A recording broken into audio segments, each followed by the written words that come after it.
For the first phrase and the second phrase, you notice that they're very similar, but this one here has a comma. That's going to make a huge, huge difference. Ha ha, no pun intended, right?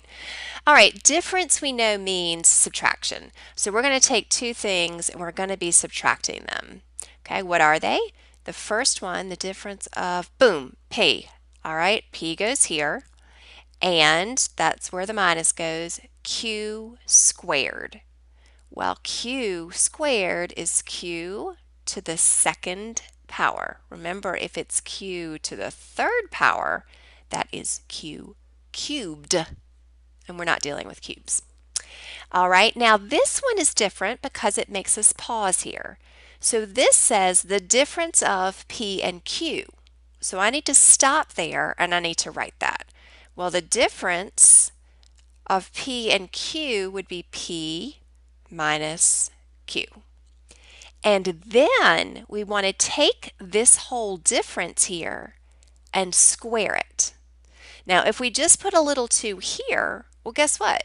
That's exactly the same thing as we just wrote, P minus Q squared.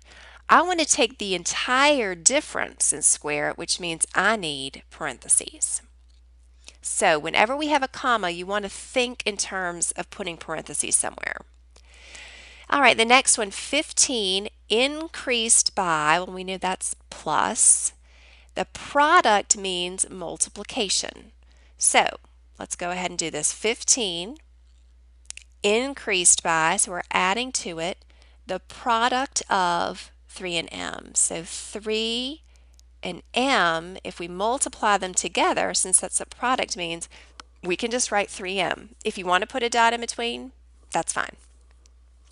And the last one, a restaurant bill that we're calling R, we're splitting it. That is one of those words that means division. So you could have written R over 4 or R divided by 4.